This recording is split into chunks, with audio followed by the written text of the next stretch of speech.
50 इसके अंदर रख लो आप। ये वाली वीडियो शुरू करते हैं टाइम। चलो तो वही शुरू करते हैं ना। उतने लोग आ गए उतने लोग तैयार हैं शिक्षा प्राप्त करने के लिए। इस बॉक्स को इधर सेटअप कर देते हैं। अब स्लाइड दीजिए। आगे बाकी लोग नहीं आ रहे।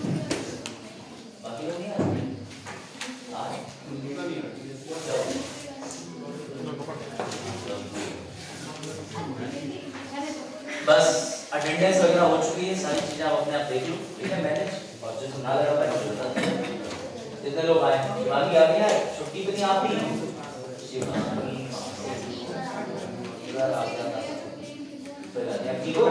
इस समय फीवर को हल्के मत लेना, वरना कम से कम 7 से 8 दिन बकरी का दूध पीना पड़ेगा। समझ गए? पीपल जो है सॉरी पीपल नहीं पपीता, हाँ पीपल पपीते की पत्तियां छान के लिए गिलोय के लिए बकरी का दूध के लिए, समझ रहे हो?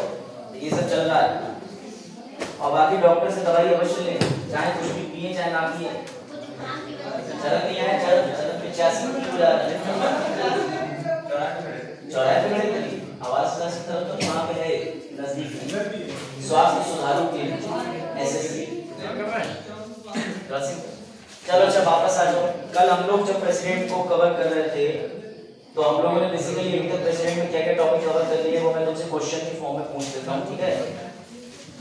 चलो इस वाले प्रश्न का उत्तर आई होप सो सब सही दे पाएंगे। बताओ। अरे वाह, आ जाओ सब लोग। तो लोग इकट्ठे गए रिक्शा की सवारी पूरी कर रहे थे वहां। ये लोग वही है, वही रिक्शा भैया से 10 रुपए कम कर लो, क्यों आप ही तो बैठ गए? नहीं कुछ समझ आ रहा है अब की बात एकदम? चलो अच्छा ठीक है, वापस फोकस करो। चरण आ जाओ। ये लोग अफवाह फैला रहे हैं आपके बारे में कि आप चौराहे पे थे 85 रुपए लेके टूटे हुए 5 कैसे थे। ओ सही सही से उधर बैठने क्या रहे थे, अचानक कहना आप कहां गए? क्या बैठ अगर तुम थे तो आप आ गए। चलो भाई वापस इसका उत्तर दो। पर्दे के लिए बोर्ड दिया है, एक बार रिमाइंड करा दूंगा। पर्दे लग जाएंगे तो तुम्हें व्यू अच्छा दिखा पड़ेगा। और अभी ठंड का टाइम आ रहा है तो पर्दे वगैरह तो हटा देंगे, ठंड लग रही है। इसका उत्तर बताओ। भारत के राष्ट्रपति का चुनाव करने वाले निर्वाचित मंडल यानी कि इलेक्टोरल कॉलेज में शामिल है लोकसभा के सभी सदस्य, राज्यों की विधानसभाओं के सभी सदस्य, गुड, राज्यसभा के सभी सदस्य। तो और विधान परिषद को तो पूरा ही काट दो, विधान परिषद है ही 6 जगह, तो विधान परिषद को आवश्यकता ही नहीं। बेहुतान की आराम से भारी कंधों पे बोल दिए चलते। तो इसका उत्तर क्या होगा? इनमें से कोई भी नहीं, इनमें से कोई भी। गुड। अब चलो इस वाली चीज को आपको मैंने स्लाइड को दिखाई दिया था। सबसे पहले रटी रटाई चीजों पे आपसे रिवीजन ले लेते हैं। किस आर्टिकल में राष्ट्रपति जी का वर्णन किया हुआ है? ठीक है। भारत में राष्ट्रपति की आवश्यकता क्यों है? बताओ एक लाइन, फिर आगे बढ़ते हैं। क्यों है भारत में राष्ट्रपति की आवश्यकता? क्योंकि बजात ने तो 3 पॉइंट दिए थे, याद रखना, मैंने यहाँ पे दिखाए थे। तो लोकतांत्रिक देश है, संघीय प्रणाली बनी रहे, निष्पक्षता बनी रहे, दोनों सदन के बीच कभी गतिरोध हो जाता है तो वो आकर के बड़े की तरह दोनों में सलाह मशवरा करा देते हैं। और उसके पीछे दूसरा कारण भी मैंने आपको बताया था कि हमारे देश में जब आजाद हुआ देश तो सब चाहते थे कि अंग्रेजों को एक सांकेतिक रूप से एक संकेत जाए, मैसेज जाए, संदेश जाए, और उस संदेश में लिखा जाए कि हम भारतीय भी काबिल हैं किसी राष्ट्र का प्रमुख होने में। इसीलिए हम कहते हैं राष्ट्रपति को राज्य का प्रमुख। कोई डाउट? सरकार का प्रमुख किसे कहते हैं? सरकार का प्रमुख किसे कहते हैं? पीएम। वेरी गुड, ये याद रखना। सरकार का प्रमुख कहते हैं हमारे ऑनरेबल प्राइम मिनिस्टर को। ये अगर आप याद रख पाओ तो बहुत अच्छा है। ये वर्ड लिखा है लैटिन भाषा में डी ज्यूरे, ये जे है तो देखो मेरी भाषा में मत जाओ, डी के बाद JURE, ज्यूरे। इसका मतलब होता है डी ज्यूरे पर्सन इन लॉ। कई बार ऐसे वन लाइनर वर्ड पूछ लेते हैं तो प्रिंसिपल को डी ज्यूरे कहकर संबोधित किया जाता है, पर्सन इन लॉ। और राष्ट्रपति जी को प्राइम मिनिस्टर को क्या बोलते हैं? De facto, person in fact, ऐसा बोला जाता है कि राष्ट्रपति जी का पद है वो डी ज्यूरे है या डी फैक्टो है। तो कंफ्यूज होने का नहीं, इस स्लाइड में कल भी था, फिर मैंने बता दूं, ठीक है? राष्ट्रपति का चुनाव प्रत्यक्ष होता है कि अप्रत्यक्ष? इनडायरेक्ट, अप्रत्यक्ष। ऐसे ध्यान रखो, तुम राष्ट्रपति को वोट देते हो, सर वोट तो हम प्रधानमंत्री को भी देते थे, लेकिन तुम जिस भी व्यक्ति को अपने यहाँ चुनते हो सांसद के रूप में, वही सांसद जी बन जाते हैं आगे जाकर के प्राइम मिनिस्टर। समझ गए? उनकी पॉलिटिकल पार्टी को वो ज्यादा अच्छे लगे तो भैया उनको बना दिया प्रधानमंत्री। उसके बाद मैंने एक क्वेश्चन पे बात करी थी, आज मैं लिखने के लिए क्वेश्चन भी देना है। आज हम डायरेक्टली चलते हैं, आ जाओ जल्दी भाग के आओ, बैठ। आज डायरेक्टली हम इस पे बात करते हैं कि इलेक्शन की चीजों को कवर करेंगे और कुछ चीजें जो है वो और कवर करेंगे, और कुल मिलाकर के आज प्रेसिडेंट का चैप्टर क्लोज कर देंगे। ठीक है? हाँ, क्या राष्ट्रपति को पुनः दोबारा से, क्या राष्ट्रपति को पुनः यानी कि दोबारा से चयनित किया जा सकता है? क्या वो राष्ट्रपति पद के लिए खड़े हो सकते हैं संध्या? ऐसे व्यक्ति का नाम जो 2 बार राष्ट्रपति रहा, ये कुछ तथ्य थे वो याद रखना। और राष्ट्रपति के चुनाव से कितने दिन पहले चुनाव आयोग घोषणा कर देता है कि हमें चुनाव करना। ये 60 दिन कहाँ लिखे हुए हैं सर? संविधान में 60 दिन नहीं लिखे, संविधान में इतना लिखा हुआ है कि उनका जो कार्यकाल है वो 5 वर्ष का होगा, लेकिन 2 अधिनियम और हैं। राष्ट्रपति उपराष्ट्रपति चुनाव अधिनियम 1952, राष्ट्रपति उपराष्ट्रपति चुनाव नियम 1974, और उसी के अंतर्गत चुनाव आयोग घोषणा करता है। ये एक राष्ट्रपति उपराष्ट्रपति चुनाव अधिनियम 1952 है, एक राष्ट्रपति उपराष्ट्रपति चुनाव अधिनियम 1974।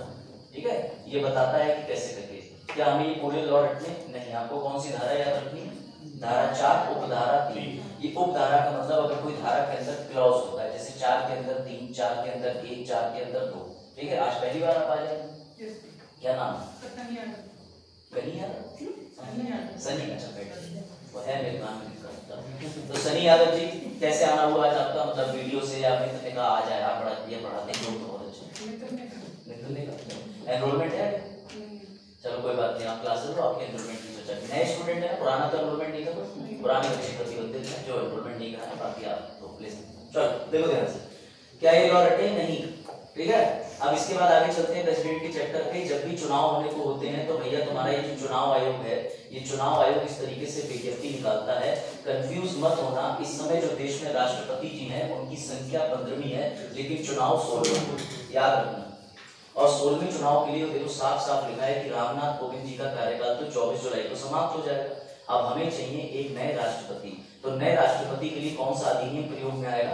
साफ साफ लिखा है राष्ट्रपति और उपराष्ट्रपति चुनाव अधिनियम 1952 के साथ पठित संविधान अनुच्छेद 324 चुनाव आयोग और राष्ट्रपति उपराष्ट्रपति चुनाव नियम 1974 जो पद का संचालन करेंगे। ये धारा याद रखना। यही एक बात कहती है कि 60 दिन के अंदर अंदर चुनाव करा करके राष्ट्रपति जी का पद भर दो, रिक्ति नहीं रहनी चाहिए। कल इस पे थे। और यहाँ से मैं अमेरिका के बारे में 2 फैक्ट बता देता हूँ। सबसे पहली बात तो ये है कि अगर राष्ट्रपति जी की मृत्यु उनके पद से, जो कि 5 वर्ष का कार्यकाल होता है, अगर ऐसे में ध्यान रखना राष्ट्रपति जी 2.5 वर्ष, 2 वर्ष, 1 वर्ष ही पूरा कर पाए और किसी भी वजह से मृत्यु हो जाती है, बीमार हो जाते हैं या उनके खिलाफ महाभियोग जिसे इम्पीचमेंट कहते हैं वो चला दिया जाए, तो जो रिक्ति हो जाती है उसे वैकेंसी ना बोल के बोला जाता है आकस्मिक रिक्ति, यानी कैजुअल वैकेंसी। कौन सी वैकेंसी? Casual vacancy. याद रखना, उसे कौन सी वैकेंसी कहते हैं? कैजुअल वैकेंसी, आकस्मिक रिक्ति। ये शब्द सर आपने क्यों बताया? क्योंकि ये बहुत जरूरी है जानना कि आकस्मिक रिक्ति में हमारे राष्ट्रपति की जगह कौन लेगा? तो राष्ट्रपति जी की जगह पर उपराष्ट्रपति आएगा। तो सर उपराष्ट्रपति को अब हम राष्ट्रपति बोलेंगे, बिल्कुल ऐसी गलती मत करना। एक शब्द याद रखना, किसी भी सूरत हाल में उन्हें कार्यवाहक राष्ट्रपति बोला जाएगा। इंग्लिश वालों एक्टिंग प्रेसिडेंट बोला जाएगा, यानी वो राष्ट्रपति के पद की एक्टिंग कर रहे हैं, ऐसे याद रख सकते हो। उन्हें कार्यवाहक राष्ट्रपति बोला जाता है। कभी कंफ्यूज मत होना। वो राष्ट्रपति के पद पे जरूर चले गए हैं और वो भी अधिकतम कितने समय के लिए जा सकते हैं? राष्ट्रपति 6 महीने। 6 महीने के अंदर चुनाव होगा। चुनाव होने के बाद नए राष्ट्रपति आएंगे और नए राष्ट्रपति जी जब आएंगे तो वो कितने साल के लिए रहेंगे? 5 साल। नए राष्ट्रपति बचे हुए शासन के लिए नहीं रहेंगे, वो रहेंगे नए तरीके से 5 साल। अब एक दिन शिवांगी ने कहा सर राष्ट्रपति तो जो है मान लो बाई चांस उनकी डेथ हो जाए, उनके पीछे आए उपराष्ट्रपति रिजाइन मार जाए, उनकी भी हालत खराब हो जाए, तो फिर सर देश कौन चलाएगा? बताओ, क्या लगता है कि अगर राष्ट्रपति भी ना हो, उपराष्ट्रपति भी छुट्टी पे गए हो तो? Supreme court. हाँ वेरी गुड, वो लिखा है सामने वजाहत। सुप्रीम कोर्ट पढ़ लिया, उससे पहले नहीं पढ़ा सीजीआई। सीजीआई का मतलब बिल्कुल सही, भारत के मुख्य न्यायाधीश चलाएंगे। तभी उन्होंने कहा कि सर मेरा मतलब कोई था ना क्या चीज, सुप्रीम कोर्ट।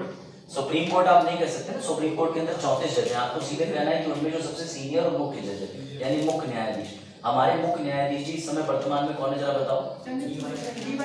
शाबाश, कौन नाम बताओ। नहीं बैठ जाओ, बस बस बस हो गया, क्यों नहीं। हाँ हाँ बताइए बताइए फिर से प्रयास। वेरी गुड, लेकिन इनका पूरा नाम क्या है। धनंजय यशवंत चंद्रचूड़, ठीक होता है, गुड। इनके पापा रह चुके हैं और सबसे लंबे समय तक के लिए कार्यकाल चीफ जस्टिस ऑफ इंडिया है। हाँ group D, group C, group B, अरे कई ऐसे एग्जाम उसमें आता है। अभी एक और एग्जाम भी आयोग ने निकाला होगा, उसमें आके तैयारी करा करो, एसएससी में आ जाए। चलो फिलहाल ये है, देखो सामने से एक और क्वेश्चन आ रहा है तुम्हारे लिए इंटरेस्टिंग। जैसे अरुण ने पूछा कि sir chief justice of India साहब छुट्टी में, सनी ने आंसर बिल्कुल सही दिया। तो गौरी ने कहा सर अगर मुख्य न्यायाधीश भारत में ना हो तो कौन करेगा, तो कोई बता सकता है? वेरी गुड, आ जाओ। कौन करेगा? वरिष्ठ न्यायाधीश, यानी चीफ जस्टिस ऑफ इंडिया के बाद जो दूसरे सबसे सीनियर मोस्ट जज साहब होंगे वो देखेंगे। अगर वो भी ना हो तब, आ जाओ सूरज, अगर वो भी ना हो तब क्या होगा? भैया तुम लोग पूछ सकते हो, तुम लोग कुछ भी पूछ सकते हो, पूछो, बैठ जाओ अपनी सीट है यार। चश्मा ठीक करो, पीछे बढ़िया वाला चश्मा, जिस दिन तुम्हारा मन भर जाए चश्मे से पता ना तो कहाँ पहुंचा, आवाज करो।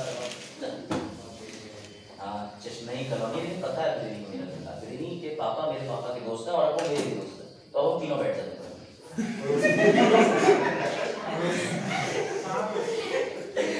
ये सवाल इंटरेस्टिंग है, वहां पे जहां हम ऐड नहीं। चलो समझो ध्यान से, वापस आ जाओ। इसका सीधा आंसर ये है कि सर अगर चीफ जस्टिस ऑफ इंडिया जी जो है वो भी उपलब्ध ना हो तो कौन होगा? तो सीनियर जज होंगे सुप्रीम कोर्ट के। सर अगर वो भी ना हो तो दूसरे होंगे। अगर सर तीसरे भी ना हो, बेटा देश न्यूक्लियर अटैक में होगा, फिर जरूरी नहीं कि तुम्हारी सारी संभावनाएं चली जाए, आई नहीं उड़ा। जब उपराष्ट्रपति होता है उपसभापति भी होता है, बिल्कुल सही, उसमें भी बिल्कुल सही। तो राष्ट्रपति वो क्यों देते हैं? नहीं, उनको पद इसलिए देते हैं क्योंकि उपराष्ट्रपति का जो पदी है वो दिया ही जाता है जो उपराष्ट्रपति चेयरमैन बनते हैं, डिप्टी का अलग होता है। दूसरी बात है इसके अंदर कंडीशन है, जब हम स्पीकर पढ़ेंगे चेयरमैन तो मैं आपको बताऊंगा कि दोनों में भिन्नता क्या है। डिप्टी वाले को कभी नहीं दे सकते, उपराष्ट्रपति का नाम ही राष्ट्रपति के नीचे काम करने का है, उसके नीचे वो चेयरमैन पद के लिए वो डेप्यूटी चेयरमैन है ना उप के अंदर सभापति होता है। हाँ लेकिन वो उप सभापति होता है, ये उपराष्ट्रपति होता है। अगर वो उपराष्ट्रपति होते तो आते, उनकी चैन और सीरीज भी खराब कर दी। चल समझ गए, इसका उससे कोई कनेक्शन नहीं है यार। न्यूक्लियर अटैक होना चाहिए ये। चलो आगे बढ़ते। अब कल मैंने तुम्हें एक एग्जांपल दिया था कि अमेरिका के अंदर, ध्यान रखना, इंडिया में ये कंडीशन है कि उपराष्ट्रपति 6 महीने के लिए कार्यकाल संभालेंगे, इसका राष्ट्रपति का। लेकिन अमेरिका के अंदर ऐसा नहीं है। अमेरिका में ऐसा हो चुका है कि 35वें राष्ट्रपति थे, जो मैंने कल बताया था, जॉन एफ कैनेडी की टेक्सास शहर में इनका काफिला जा रहा था, तो किसी ने भैया उस समय इनकी हत्या कर दी। अब ये मान के चलो कि डिपॉजिटरी रूम यानी कि पोस्टमार्टम हाउस तक इनका जो शव था वो डिलीवर नहीं हो पाया था। लेकिन उससे पहले आ जाओ, उससे पहले लिंडन वेंस जॉनसन को 36वां राष्ट्रपति बना दिया और इन्होंने उनका बचा हुआ कार्यकाल पूरा करा। ये बात ध्यान रखना। अमेरिका से कंपेयर करने को आ जाए तो इंडिया में उनका जो ऑफिस है वो उपराष्ट्रपति कितने महीने के लिए कवर करेगी? 6 मंथ के लिए। बट अमेरिका में ये प्रणाली चेंज है, अमेरिका में बचे हुए टेन्योर के लिए। हालांकि अमेरिका ने भी संविधान संशोधन अपने यहाँ कर दिया है, जिसमें अमेरिका ने भी संशोधन में लिख दिया है कि 2 वर्ष से ज्यादा नहीं करेंगे, लेकिन अभी टेक्निकली ऐसा देखा नहीं गया। उसके बाद हम लोगों ने बात करी थी, ये देखो अमेरिका के राष्ट्रपति का कार्यकाल 4 वर्ष का होता है, 2 वर्ष से ज्यादा नहीं होता। यानी कुल मिलाकर के अमेरिका का राष्ट्रपति 8 वर्ष से ज्यादा। क्या वो इधर आ जाएंगे इसीलिए? अरे नहीं, वो तो नहीं चला बैठ जाओ, ठीक है बस मुस्कुराओ मत, किधर देखो। अमेरिका में राष्ट्रपति जो होते हैं उनका कार्यकाल 4 वर्ष का होता है, भारत वाला जाता है 5 वर्ष। लेकिन अमेरिका में फाउंडेशन ये है कि अमेरिका के अंदर वो 2 ही बार चयनित हो सकते हैं। यानी बराक ओबामा कितने भी अच्छे हो, उन्होंने 2 बार कार्यकाल पूरा करा, उसके बाद bye bye see you in the घर। समझ गए? यहाँ पर कहाँ बैठते हैं तो भैया व्हाइट हाउस नामक एक सुंदर घर है, वहां पर व्हाइट हाउस में इनकी पूरी टीम होती है और इनको पूरा अधिकार होता है, ये राष्ट्रपति अपनी टीम चुनते हैं, ये चाहिए, ये चाहिए, ये भी चाहिए, भाई सब चाहिए, तो भैया इनकी टीम चयनित करने में कोई ऑब्जेक्शन नहीं। हाँ हाँ पूछो क्वेश्चन। मतलब सुप्रीम कोर्ट के जो भी जज हैं 15 हैं नहीं, इस समय 15 नहीं है, 34 33 प्लस। हाँ कोई बात। तो मतलब जो मुख्य न्यायाधीश होता है उसके फैसला सभी पे प्रभावी होगा 100% मास्टर ऑफ द बाकी लोगों द्वारा ऐसा दिया गया क्या मुख्य न्यायाधीश बदल सकते हैं? देखो अगर किसी ने भी ऐसा फैसला दिया, मैं एक सेकंड में अगर बता दूं समझ जाओ, एक सेकंड हो गया नहीं समझे, इसका उत्तर समझो। बेंच बनती है, बेंच हमेशा याद रखना सुप्रीम कोर्ट के अंदर मुख्य न्यायाधीश बेंच बनाते हैं। सर बेंच कौन सी होती है? सिंगल, डबल और उसके बाद डिवीजन बेंच होती है, उसके बाद संवैधानिक बेंच होती है। अगर मुख्य न्यायाधीश जी ने 5 जजों की बेंच बनाई है तो उस बेंच का फैसला वो भी नहीं पलट सकते, ये ध्यान रखना। अगर जब तक कि उससे बड़ी बेंच वो ना बनाए 7 जजों की और खुद उसमें शामिल ना, तब तक वो नहीं पलट सकते। यानी जितने भी जजेस होते हैं उनका फैसला सर्वोपरि रहता है। ऐसा नहीं कि चीफ जस्टिस ऑफ इंडिया उसको पलट नहीं सकते, वो सभी उनके बराबर से ही काम करते हैं। लेकिन किस जज को किस फैसले में बैठाना है वो वही करेंगे, ये मैं तुम्हें बता चुका हूँ। मास्टर ऑफ द पुस्तक करके 1773 वाला जब मैंने शुरू करा था, वहां से पढ़ाते पढ़ाते न्यायपालिका में ये आया। ठीक है, चलो फिर अब आगे बढ़ते हैं। याद रखना अमेरिकी राष्ट्रपति का कार्यकाल 4 वर्ष, गलत में टिक मार देना, आ चुका है। उसके बाद ये भी मैंने तुम्हें सरकारी आदेश दिखा दिया था, चलो इसका उत्तर दे दो एक बार फिर से। हाँ क्या आंसर इसका? इसका आंसर है डी, यानी यदि राष्ट्रपति पद पर रहते हुए मृत्यु हो जाती है तो उपराष्ट्रपति अधिकतम 6 माह की अवधि के लिए राष्ट्रपति के रूप में कार्य कर सकता है। ये ध्यान रखना। सर 6 महीने क्यों? 6 महीने में जब तक सूर्य चांद रहेगा इलेक्शन होके रहेगा, यानी इलेक्शन होना ही होना है, कुछ भी हो जाए। कहां तक दिया ये प्रावधान? अनुच्छेद 65 और 70 में दिए गए हैं। अधिकतम 6 महीने तक ही राष्ट्रपति कार्य में कर सकता है, जिसके भीतर नए राष्ट्रपति का चुनाव करना होता है। इलेक्शन कमीशन ऑफ इंडिया की जिम्मेदारी होती है, बहुत बड़ी जिम्मेदारी होती है। तो इसी बात पे एक और तथ्य लेके आए हैं, लो इसका आंसर और देखो। और इसमें एक वर्ड इंटरलाइन है, समझ गए होगे क्यों? हाईलाइट है सर।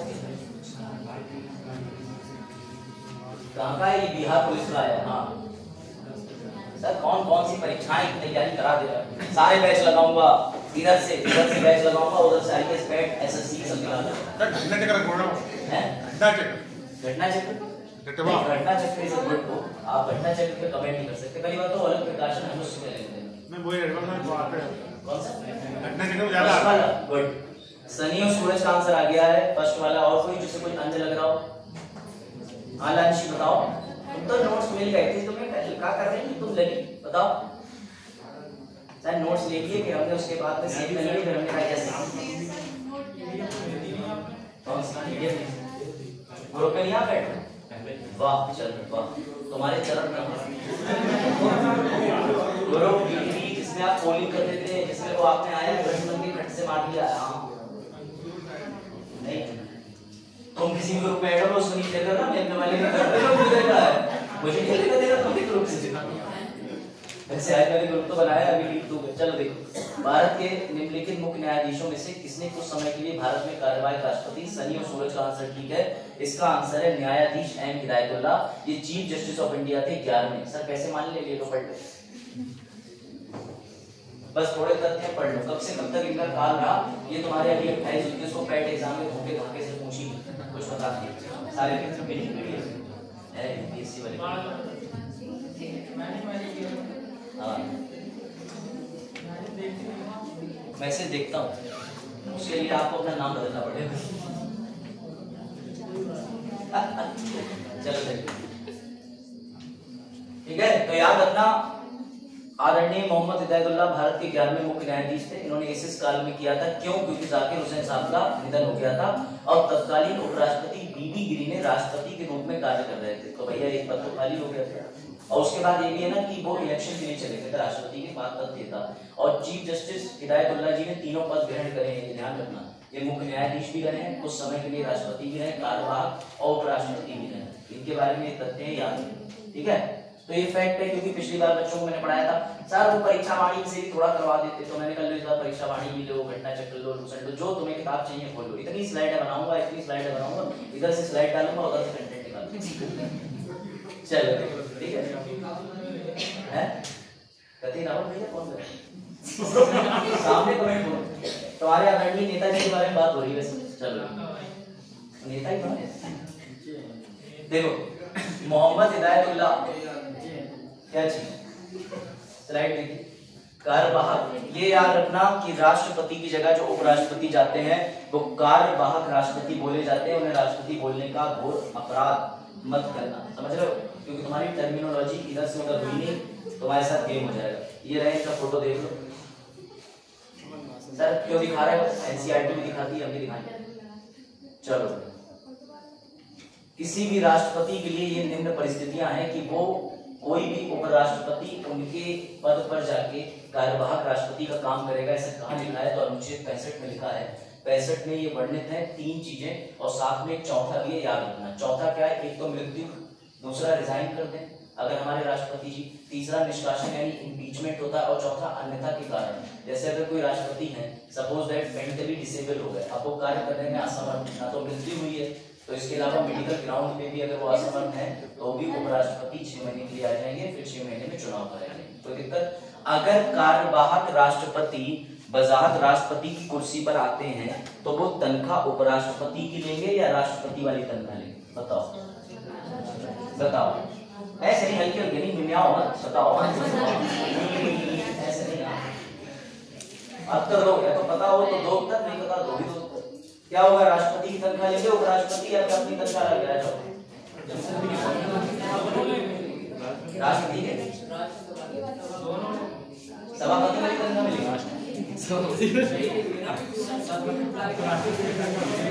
हमेशा याद रखना, मैं इसीलिए तुम्हारे सामने स्लाइड भैया पढ़ लो तुम्हारे सारे डाउट कॉन्स्टिट्यूशन ऑफ इंडिया दूर कर रहा है। उपराष्ट्रपति के पास उस अवधि के दौरान और उसके संबंध में जब वह राष्ट्रपति के रूप में कार्य कर रहा हो या कार्यों का निर्वहन कर रहा हो, उसके पास राष्ट्रपति की सभी शक्तियां, ध्यान से पढ़ना, और प्रतिरक्षाएं यानी प्रिविलेजेस होंगे, और ऐसी उपलब्धियां भत्तों का भी हकदार होगा।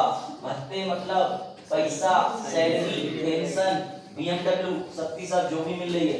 इसीलिए मैं तुम्हें डायरेक्टली लेके आया हूँ, ये सीधा आर्टिकल है 65 का उप अनुच्छेद 3 यानी 65 आर्टिकल के तीसरे पॉइंट में लिखा हुआ है कि उपराष्ट्रपति को जो भी सुविधाएं मिलेंगी, जितने समय तक वो कार्यवाहक राष्ट्रपति मिलेंगे, राष्ट्रपति की तरह ही मिलेंगी। ये याद रखना।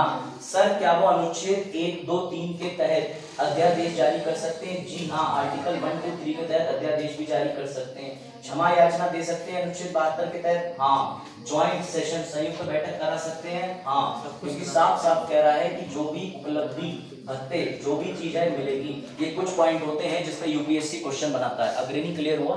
All the allowances, all the perks, all the offices, all the car, all the facility will be provided as of the presidency. अंग्रेजी मीडियम का फायदा।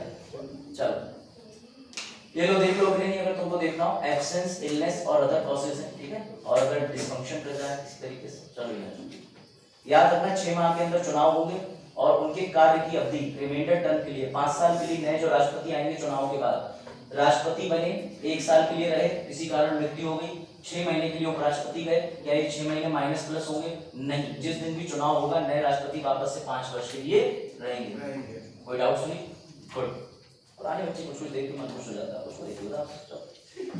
हाँ, प्रेसिडेंट इलेक्शन क्वालिफिकेशन। तो भैया लो तुम्हारे लिए स्पेशली इन्हें पूछा और चाचा पटाखे ले आए, तो भैया इन्हें पता नहीं था, चाचा ने तमंचा निकाली, तो ले लो। तो यही तुम्हारे लिए है कि अगर तुमसे कोई भी सस्ता टीचर कहता है क्या भारत में पॉलिटिक्स टीचर, तो कहना सिलाई लो, खेलो, ठीक है।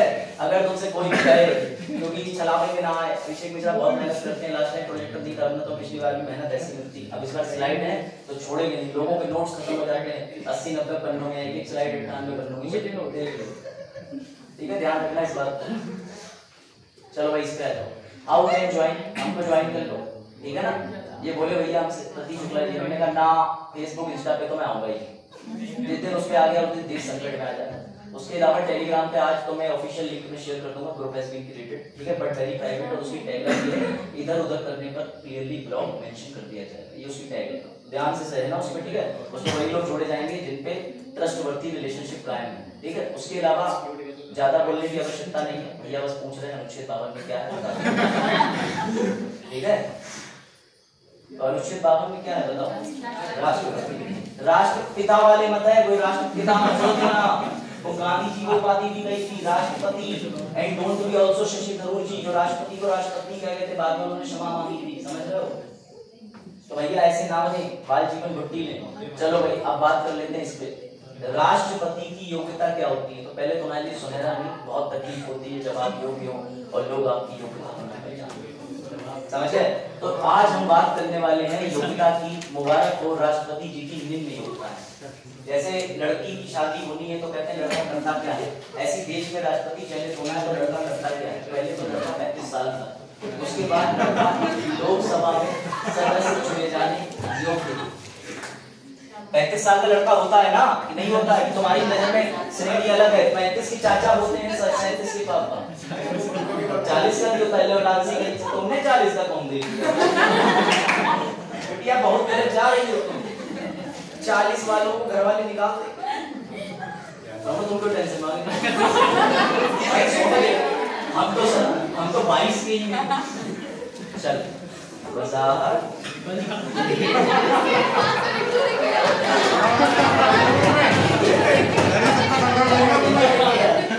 लांशी ने आप राष्ट्रपति बनूं सबको कंट्रोल करूंगा, मेरी जरूरत है। अगर राष्ट्रपति बना दो मुझे अभी कंट्रोल करता हूं। चलो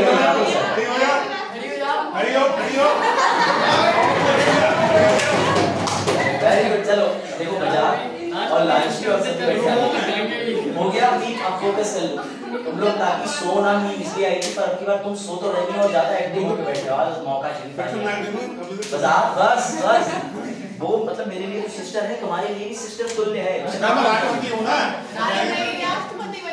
देखो मेरी छोटी सिस्टर ज्यादा कुछ मत कहो। अभी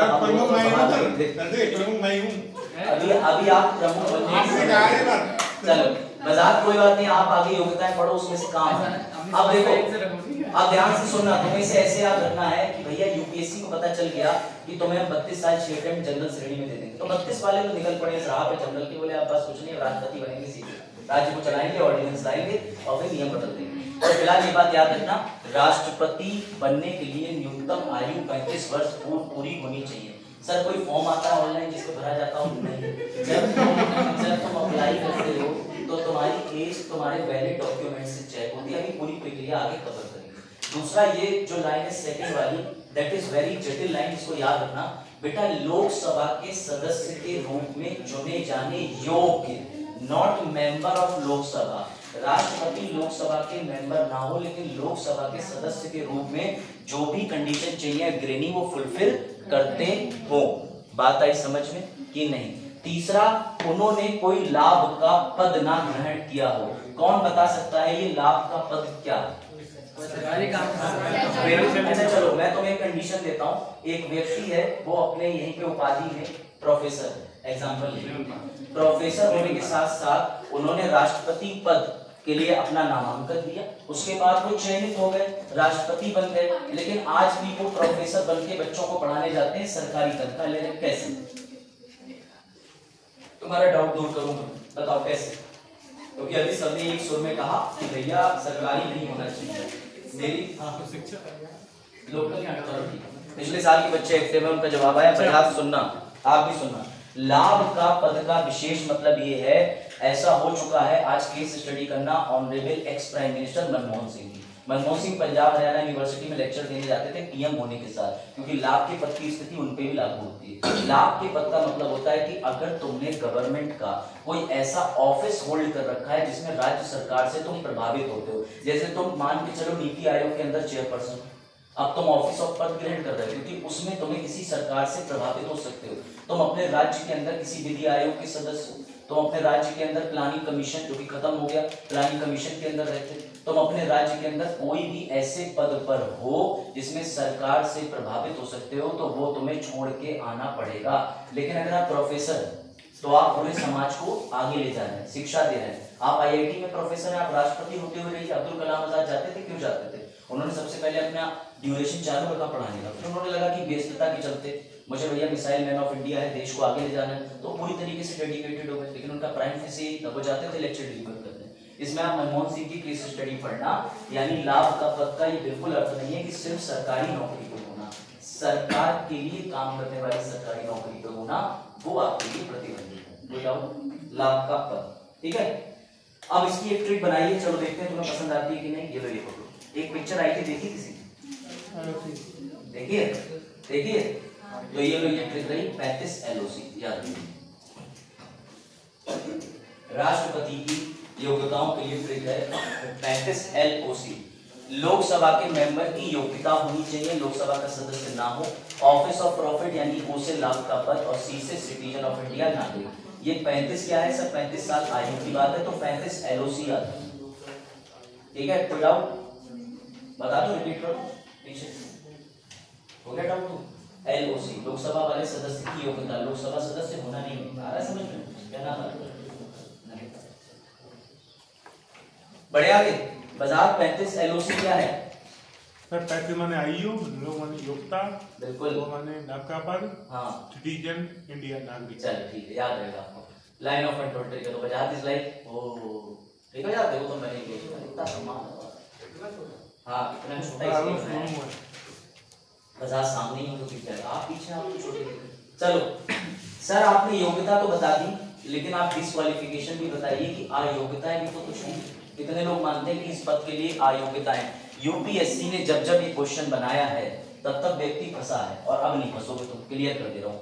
एक दिन सुनील ने कहा, ध्यान से सुनना, सुनील बोले मैं पीलीभीत से सांसद हूँ, मैं चुनाव लड़ना चाहता हूँ राष्ट्रपति का, मैं आपसे सिंपल सी बात पूछ रहा हूँ, क्या ये राष्ट्रपति पद के लिए जिस दिन चुनाव लड़ने का नामांकन फॉर्म भरेंगे, क्या पीलीभीत से सांसद की कुर्सी सुनील जी छोड़ देंगे? बताओ सुनील, क्या होना चाहिए, नियम क्या है? छोड़ देंगे? अच्छा, और तो ध्यान रखना, दोनों शब्दों में अंतर है, मेरी बात पकड़ना। अगर ये कंटेस्ट करने जा रहे हैं, अभी सिर्फ लड़ने जा रहे हैं, अश्योरिटी क्या है ये जीतेंगे। अगर ये जीते नहीं तो मेंबर ऑफ पार्लियामेंट यानी कि सांसद थे पीलीभीत से, वो भी पद गया। तो इसीलिए मैंने लिखा है कि फाइट या कंटेस्ट या चुनाव में प्रतिभाग करने के लिए इन्हें अपने पद से इस्तीफा नहीं देना है। अगर ये चुनाव जीत गए, जिस दिन ये अपने पद का आसन ग्रहण करने के लिए शपथ लेने जाएंगे, उससे पहले इन्हें एमपी का पद छोड़ना होगा। कंफ्यूज मत होना। यूपीएससी लिखता है कि निम्न में से कौन सी चीज है जिसके चलते राष्ट्रपति एक चुनाव लड़ने के लिए अयोग्य साबित है। तो चुनाव लड़ने के लिए अयोग्य साबित करने के लिए उसने सीधे सीधे अगर कोई चीज डाली है तो आपको घबराना नहीं है, नन ऑफ द अबव डाल देना। लेकिन पद ग्रहण करने के लिए वो निम्न में से किसी भी पोस्ट के साथ नहीं रह सकता। लड़ने के लिए कोई बाउंडेशन नहीं है। ये एमपी हो, एमएलए हो, किसी हाउस के स्पीकर हो, उपराष्ट्रपति हो, बने रहो। लेकिन अगर इन्होंने त्याग पत्र दे दिया, कब देंगे? जब ये सीट को, पद को ग्रहण करेंगे। कुछ लोग दोनों कह रहे हैं प्रधान जी हो या गांव के मेंबर। हाँ, गांव के मेंबर के अगर वो आयु और लोकसभा के सदस्य होने लायक स्थिति में, ठीक है। अब सोनू खुद पहले का अपना जवाब, ठीक है सोनू। दूसरी बात ये, कुछ लोग ऐसा भी करते हैं कि चुनाव लड़ने से पहले ही अपना पद छोड़ देते हैं। भैया वो ओवर कॉन्फिडेंस होता है, कहीं लिखा है कि तुम छोड़ दो, अगर तुमने छोड़ दिया तो डबल चले जाओ।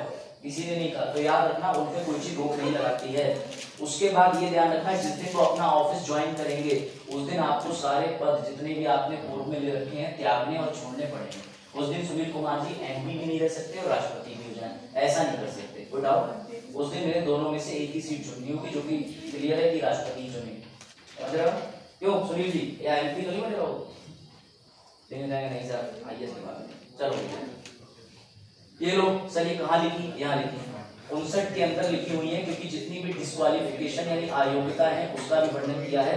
राष्ट्रपति संसद के किसी भी सदन या किसी राज्य के विधानमंडल के किसी सदन का सदस्य नहीं होगा, पर बस योग्यता धारण करेगा लोकसभा सदस्य होने की, जो कि लिखी हुई थी। ठीक है, विधानमंडल वगैरह या देख लेना। जिस तारीख को वह राष्ट्रपति के रूप में अपना पद ग्रहण करेगा उस दिन उसे सदन में अपनी सीट खाली कर दी है, ये माना जाएगा, या अपनी सीट खाली करनी है, यानी जिस दिन आप पद ग्रहण करेंगे, लेकिन आप चुनाव लड़ने के लिए अपने एमपी के पद से रिजाइन नहीं करेंगे।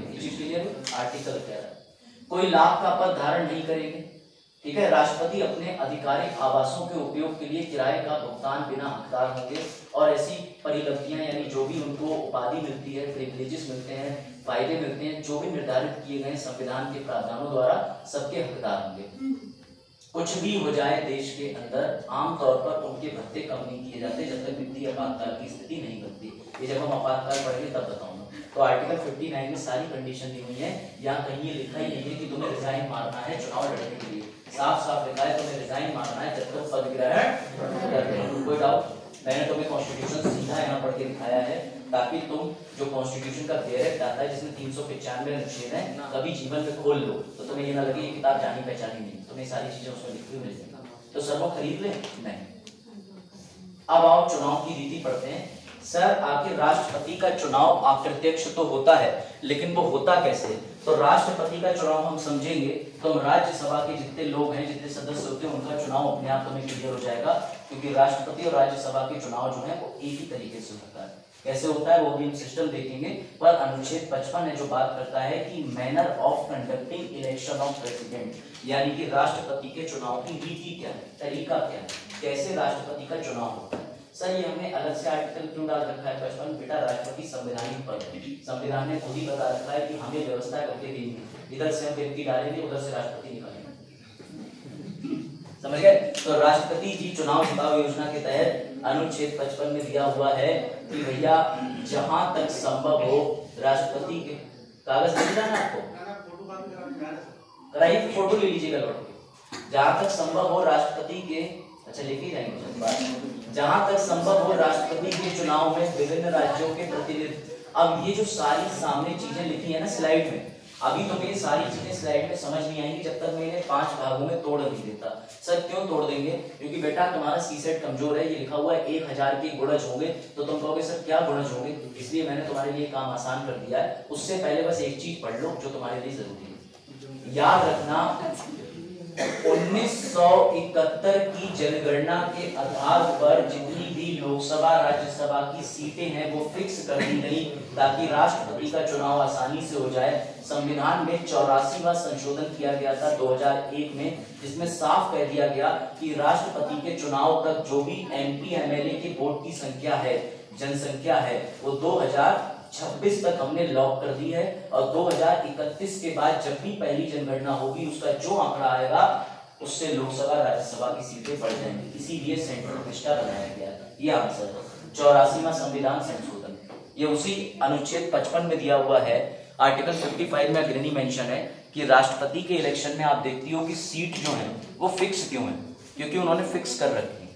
पॉपुलेशन यूपी की 24 करोड़ हो गई, 1971 में मान लो आबादी 80 करोड़ होगी, तो 80 करोड़ में सीट क्यों फिक्स कर दी? इसलिए फिक्स कर दी क्योंकि चुनाव हर 5 साल में हो रहा है, और आपको पता है कि 10 साल में एक बार जनगणना होती है, उसमें समस्याएं भी आती हैं, धन भी बहुत खर्च होता है। तो इन सब चीजों के चलते हमने 2001 में 84वां संविधान संशोधन किया और इसको सीज कर दिया कि 2026 तक का डेटा ले लो, 2031 में पहली जो भी जनगणना होगी उसके डेटा का प्रभाव पड़ के सीटें बढ़ा दी जाएंगी। अंग्रेजी में भी यही चीज लिखी है, ठीक है कि नहीं? By 84 constitutional amendment act 2001 it is being seized. ये काम कौन करता है? तो लो तुम्हारे लिए छोटा सा एक मास्टर पॉइंट भी है, ये कार्य परिसीमन आयोग करता है। सर ये परिसीमन आयोग क्या होता है? बेटा इसे कॉन्स्टिट्यूएंसी बनाने का काम किया जाता है, इसे अंग्रेजी में कहते हैं डीलिमिटेशन एक्ट या डीलिमिटेशन आयोग। ये डीलिमिटेशन का मतलब ये होता है अग्रणी, ये डिसाइड करता है कि पीलीभीत को निर्वाचन क्षेत्र बनाना है कि नहीं, बरेली में कितनी सीटें हैं, कितनी आबादी है, ये सारा काम ये करता है। सर इसकी आवश्यकता पड़ती है बेटा, देश को इसकी आवश्यकता कई बार पड़ चुकी है। सर कब कब पड़ती है? तो पहले तो तुम्हें इसके सदस्य देखने हैं कि परिसीमन आयोग के सदस्य कौन होते हैं, बस इसको देख लो, इसमें ज्यादा ठीक नहीं जाना। सुप्रीम कोर्ट के सेनापति यानी रिटायर्ड एक जज साहब होंगे, मुख्य चुनाव आयुक्त होंगे जो कि इस समय ऑनरेबल राजीव कुमार जी, राज्य के चुनाव आयुक्त होंगे, राज्य के मतलब समझ रहे हो ना, स्टेट के पास भी आयोग होता है चुनाव का। उसके बाद परिसीमन आयोग के कार्य बताए गए हैं, इसका कार्य यही सब होता है कि भैया बाउंड्री बनाना, बताना, सीटें देखना, बदलना, सारी चीजें, जनसंख्या के समान सीटों को, अनुसूचित और जनजाति या जो भी है उन समुदाय के लिए कितनी सीट है, कितनी आबादी है, ये मसौदा तैयार करता है। अब तक आपको ये याद रखना है जिससे आप कंफ्यूज ना हो। ये डेटे देते यूपीएससी प्रीलिम्स में आपको कंफ्यूज कर देगा। देख लो क्या क्या डेटे हैं जो अब तक हमारे यहाँ परिसीमन आयोग बना है। 52, 63, 72, 2000 और कब कब नहीं बना है 1991 और 1981। इसके बाद अभी लेटेस्ट कब बना बेटा? बनेगा जिस दिन बना उस दिन जम्मू कश्मीर और जो यूपी लद्दाख है उसकी सीटें तुम्हारे सामने है। इसे कहते हैं डीलिमिटेशन कमीशन। वो इसलिए हुई है क्योंकि कई लोग एब्सेंट है, चले गए, रिजाइन हो गए, जैसे आप हाँ वो भी है। और जो सोचो पढ़ाई का मिलेगा सिर्फ कौन से ग्रुप? यही सी होनी चाहिए पढ़ने की। पढ़ो तो आईएएस के लिए पढ़ो, ग्रुप डी के लिए तो तुम्हारा पड़ोसी 4 साल से जाएगा। ज्यादा हो गया ना, मैंने पढ़ा था नीट में था। तुम्हारा पड़ोसी मतलब तुम्हारे पड़ोस में नहीं, तेज आलोक को देखा है, आलोक तेज को देखा है, मैं तेरा पड़ोसी नहीं। चल देखो आज के वक्त में नौकरी लेना आवश्यक है किसी ग्रुप की, है ना, लेकिन ग्रुप के हिसाब से अपने आप को कैटेगराइज कर लो। ऐसे एक मैंने वीडियो देखी थी यूट्यूब पे, उसमें कहा था जाने दरबान बनोगे। मैं बताऊं क्या कह रहा हूं? मैं चौड़े होगा तो दरबान बनोगे। हां मैं बता रहा हूं, मैं इसको नहीं बता रहे। वो कह रहा है तो मैं तो आईपीएस बनूंगा। लो ये हुई बात। एक वीडियो यूट्यूब पे आई थी, आप अपनी योग्यताओं को देखें और योग्यताओं के हिसाब से निर्णय लें। जैसे मैं स्लाइड बनाता हूं, पूरे क्लास को आगे लेके जा रहा हूं, तो मुझे लगता है कि ग्रुप वाले में बस मजाक सुन लो ध्यान से, अभी तुम्हारी दरबार वाला झूठ दूर कर दे। तुम्हारे अंदर जो क्वालिटीज है उस क्वालिटी के हिसाब से अपना एनालिसिस करा करो। अगर तुम अपने बड़े भाई की बात जाकर के छोटी बहन को बता रहे हो तो ग्रुप डी के लिए परफेक्ट हो। अगर तुम अपने घर में अगर तुम अपने घर में पापा की पॉलिसी मेकिंग में मदद कर रहे हो, पापा डोंट वरी, इस दिवाली मैं बताऊंगा कैसी चीजें होंगी बेटा। ये सब गट्स बचपन से निकल के आते हैं। ये सब ऐसे नहीं है कि तुम नौकरियों की तैयारी में घुस जाओ। जो बच्चे टैलेंटेड होते हैं वो क्लास फर्स्ट से दिख जाते हैं, जो फर्स्ट आते रहते हैं उनसे कॉलेज वाले भी कहते हैं भैया इसे आप तो कहीं अच्छे विश्वविद्यालय में, तो हम नहीं झेल पाएंगे, बहुत तेज बच्चा है। तो ऐसे तेज बच्चों के हिसाब से नौकरी का चयन करो। अब यहाँ चल रहा उल्टा सिस्टम, यहाँ तुम लेखपाल बनना नहीं चाहते हो, लेखपाल बनाए जा रहे हैं क्योंकि वैकेंसी नहीं आ रही। समझे बात को? तो इसलिए अपना आकलन करा करो, शीशे के सामने खड़े होकर मुझसे बात किया करो, तो उसमें तुम्हारा विश्वास होने का। चलो तो इसलिए क्वालिटी जानो। इस दिवाली झालर लगा रहे हो तो समझ जाना कौन सा ग्रुप है हमारा। झालर लगाने के लिए फोन कर रहे हो तो समझ जाना कौन सा ग्रुप है हमारा। गाय का गोबर उठा रहे हो तो कौन सा ग्रुप है। इससे ग्रुप चयनित नहीं होता, मैं मजाक कर रहा हूँ। झालर तो मैं भी कर रहा हूँ, गोबर मैं भी कर रहा हूँ।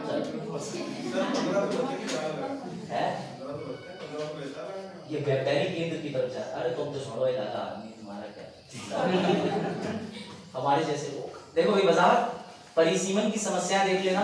परिसीमन की समस्या ये है कि आबादी निरंतर बढ़ रही थी और ये सीटें नहीं बढ़ा पा रहे थे क्योंकि भैया बने ही थे कम बार। तो इनने कहा कि ऐसा है हम नहीं करेंगे। तो भैया हमारी संसद ने कहा चिंता ना करो, 2026 के लिए हम स्थगित कर देते हैं और हम लॉक कर देते हैं 84 में संविधान संशोधन से। अब डिलिमिटेशन आयोग बनेगा और कई बार अखबार में निकलता है कि डिलिमिटेशन आयोग बस बनी गया। जिस दिन बना जम्मू कश्मीर लद्दाख की सीटें तुम्हें देखने को मिल जाएंगी और सेंट्रल लिस्ट की सीटों का एक्सेक्ट आंकड़ा आ जाएगा। वैसे अप्रत्यक्ष रूप से यह आंकड़ा निकाल लिया गया, कोई हैरत की बात नहीं। चलो अब एंट्री करते हैं election of the president. Sir ये मोमबत्ती लेके क्या मतलब, रात में वोट डालना? नहीं बेटा, वो सील कर रहे हैं बॉक्स। सील क्यों कर रहे हैं? क्योंकि इनका जो मतदान होता है वो किसी भी ईवीएम मशीन में नहीं होता और इनका मतदान इतना जबरदस्त है तुम्हें सुन के मजा आ जाएगा। करा था क्या सर? आपने करा था? ड्यूटी लगी? आपकी ड्यूटी कहाँ लगी? अच्छा तो आपने किस पे? अच्छा पापा की जगह। देखो हम भी राष्ट्रपति बनेंगे। पापा जगह काम देख देख के आ रहे हैं, आपका पैसा ड्यूटी कर। चलो अच्छी बात है, एक्सपीरियंस। अपने पापा की जिम्मेदारी में मैं भी जाता हूँ। उसके बाद पापा ने कहा बेटा हम तो यूपी उठाते उठाओ। मैंने कहा पापा बस रिश्ता खत्म में जा रहे हैं। ऐसा बट फैमिली बिजनेस में हाथ बटाना चाहिए, है ना बता? गुड। चलो भाई देखो अब शुरू करते हैं राष्ट्रपति का चुनाव। Be serious, step by step note करना। अब यहाँ से कंसेप्चुअल थोड़ा पार्ट आएगा लेकिन मैं इसे आसान करके ला रहा हूँ। प्रयास करूंगा कि तुम्हारे पास चीजें पहुंच जाए। इधर फोकस हो जाना, इंग्लिश हिंदी बताता चलो। अग्नि कोई डाउट तो नहीं? संध्या, वजाहत, इधर आगे नीरज, सोनू, इधर में, ठीक है?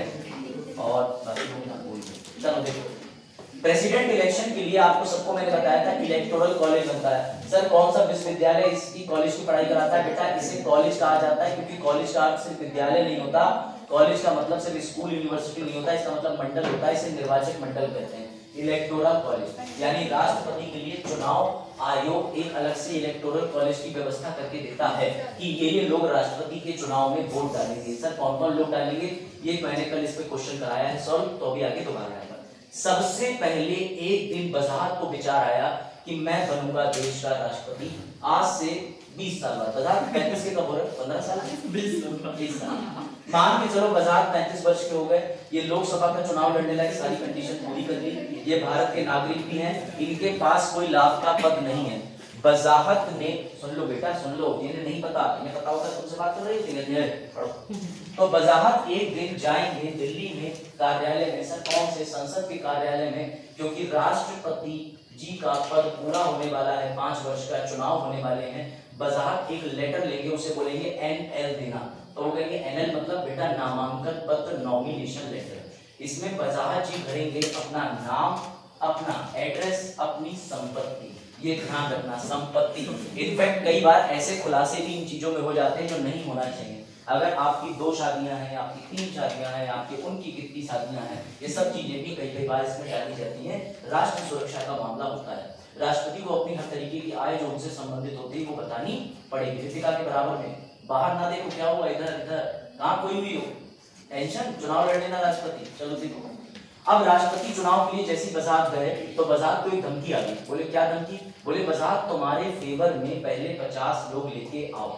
तो वजाहत ने कहा कौन से 50 लोग? बोले बेटा ये जो लोकसभा राज्यसभा के अंदर लोग बैठे हैं ना, ये ऐसे ही बैठे हैं टेबल पीटने के लिए। पहले ये कोशिश करते हैं कि हम अपना कोई भी कैंडिडेट उतार दें राष्ट्रपति के लिए। तो वजाहत बोले अच्छा। मैंने कहा फिर भी तुम जाओ, इनसे बात करो, अगर इनमें से 50 लोग नाम राजी हो जाते हैं तुम्हारा नाम देने के लिए, तो उन 50 को मैं कहूंगा प्रस्तावक। फिर वजाहत बोले फिर क्या होगा? सर मैंने कहा अब उन 50 को एक तरफ कर दो, उनके अलावा और 50 लोग चाहिए होंगे जिनको मैं कहूंगा सेकेंडर अनुमोदक। यानी राष्ट्रपति के चुनाव में, आप ध्यान मेरा तनु इधर सब लोग बात में लेना, पहले देखो ये इंपॉर्टेंट, सबसे इंपॉर्टेंट चीज ये, सबसे पहले वजाहत गए संसद के अंदर, एक इन्होंने नामांकन पत्र लिया, ऑफिस बना हुआ होता है, ऑफिस में गए, वहां पे इन्होंने नॉमिनेशन लेटर में नाम पता संपत्ति लिखी। लेकिन नाम पता संपत्ति लिखने के साथ इन्हें संसद के अंदर 50 सदस्य कम से कम प्रस्तावक चाहिए, जो ये हाथ खड़ा करके कहते हैं वजाहत बढ़िया आदमी है और वजाहत को राष्ट्रपति चुनाव में लड़ने देना चाहिए। जब वो 50 लोग हाँ कर देंगे तो इनकी एप्लीकेशन जमा हो जाएगी, पर इनकी एप्लीकेशन सिर्फ जमा नहीं होगी, उसके बाद फिर से वोटिंग होगी कि 50 लोग अन्य बताओ कि क्या इनको चुनाव लड़ने की अनुमति दें या ना दें। तो इन्हें 100 लोगों का बेटा बहुमत तो तुरंत ही चाहिए अपना नामांकन पत्र दाखिल करते ही। ये बात इंटरेस्टिंग है, याद रखना, लिखना प्रेसिडेंट, नॉमिनेशन लेटर, 2 बिंदु बनाना, 50 प्रस्तावक, 50 अनुमोदक, 50 प्रपोजर, 50 सेकेंडर। बात आई समझ में? सर इनका नाम कौन प्रस्तावित कर सकता है राष्ट्रपति बनने के लिए? तो मैं तुम्हें एक न्यूज दिखाता हूँ, खुद समझ जाओगे। जब हमारे इंडिया में राष्ट्रपति जी का चुनाव होना था तो द्रौपदी जी का नाम देख लो, किसने प्रपोज करा था। यानी 50 लोग चाहिए जहाँ प्रस्तावक में, उसमें पहले कौन बनेगा? क्लियर है? आज समझे?